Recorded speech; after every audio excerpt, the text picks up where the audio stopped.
We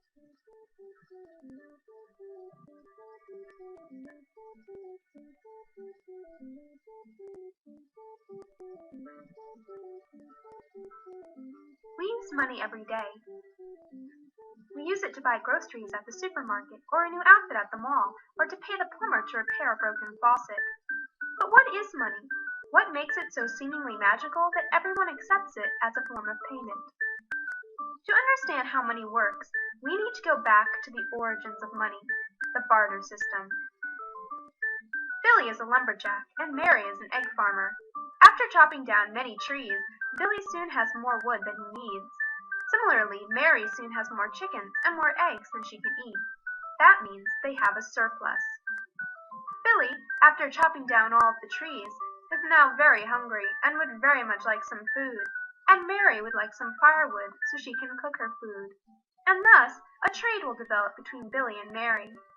Given enough time, an exchange rate will also develop, say 1 egg for 1 medium-sized log. But these rates could change.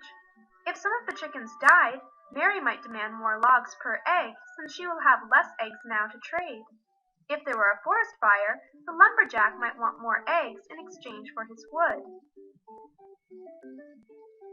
Now, although this seems perfectly fine, barter has a disadvantage, which economists call the double coincidence of wants. To put it plainly, this means that to barter, you must find someone who has what you want and wants what you have. This obviously limits trade tremendously. For example, let's say an apple farmer, we'll call him Jack, enters the scene.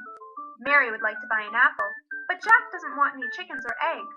He wants firewood. Mary will have to trade for some wood with Billy before she can trade for an apple from Jack. The more people that enter our society, the more confusing trade will become. And here we come to how money originates. To solve the double coincidence of wants, people will find a commodity that everyone wants, like Billy discovering this diamond mine, and try to gain a surplus of that commodity, not because of its usefulness, but because they can trade it to gain what they want. And that is what money is, a medium of exchange. See how much easier it is to trade now? Everyone is willing to trade his or her goods for diamonds. So what makes a commodity useful as money? Over the years, economists have narrowed down 5 main characteristics that most forms of money have. First, money must be divisible so that exchange rates can be made. Mary would have a hard time selling half of an egg, making the egg less likely to become a form of money. Second, money requires a high value per unit weight, or portability. Cattle, for instance, are too large to carry around easily, and thus don't make good money either. Third, money needs to retain its value over time. It must be durable. For example, Mary's eggs would not make very good money because if they are kept for too long, they will go rotten. Fourth, money must be recognizable. People must be able to easily identify that it is money, and every piece must be uniform so that it can be accurately counted and measured.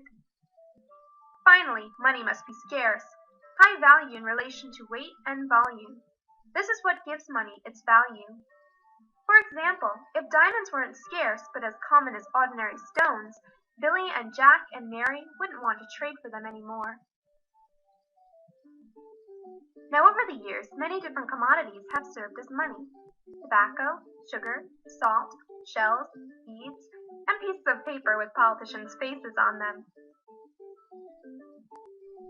But 2 dominant commodities have been used the most, gold and silver, because they perfectly satisfy the 5 characteristics, and for good reason. Gold has ornamental value and can be easily divided and carried around. Only certain acids can destroy it. Everyone knows this yellow metal when they see it, and there is a limited supply of gold in the world, which makes it scarce. So the next time you use money at the store, think about whether the money you are using truly satisfies the 5 characteristics of money. Is it divisible? Is it portable? Is it durable? Is it recognizable? And will it always be scarce?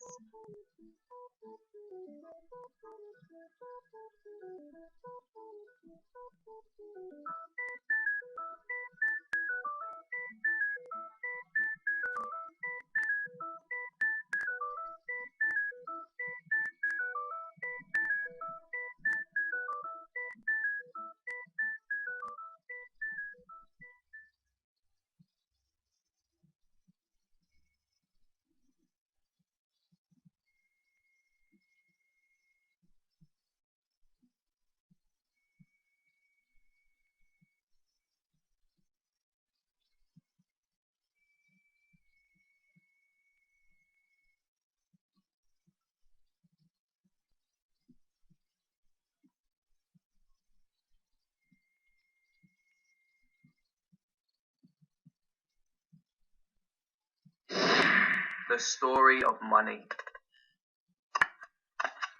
Imagine living a long time ago, in a time without money.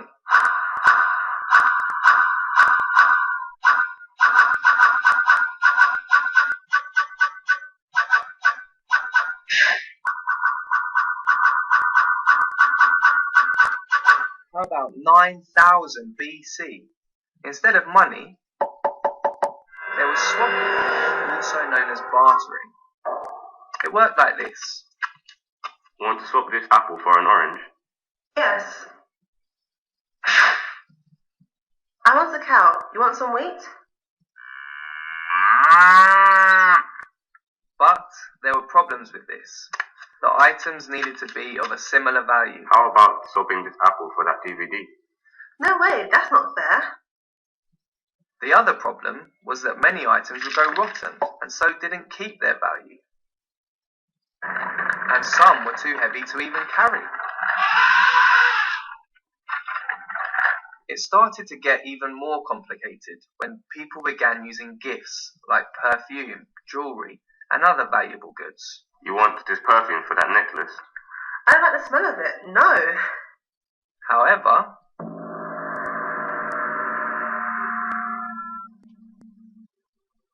in China, they had started using cowrie shells as money.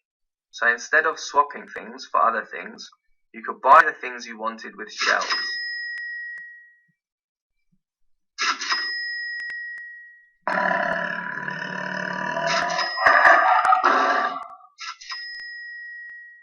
But no one in the West knew about this, because back then there was no social media, internet, TV, or telephone to communicate. So what did they try in the West? They started to use items that were not perishable, items that wouldn't break or get easily damaged. Gold. But gold was too heavy to keep on you and carry around. But what if it was a little smaller? In 200 AD, coins of precious metals were made. They were small, which made them easier to carry around. To make things even easier, the coins were weighed and stamped so everyone knew how much they were worth.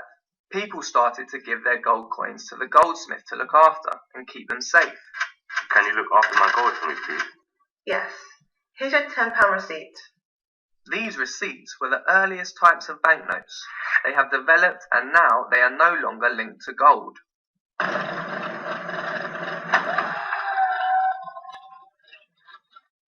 Over time, more and more security features have been added to notes to stop them being copied, as well as getting smaller so they now fit into our pockets.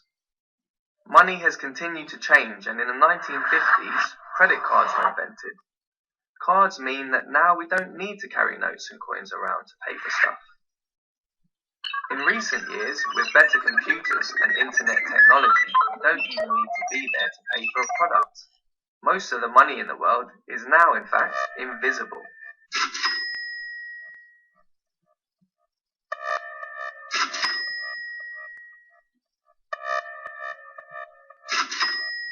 Money has come a long way over the years, and it continues to change. Who knows what the future will hold?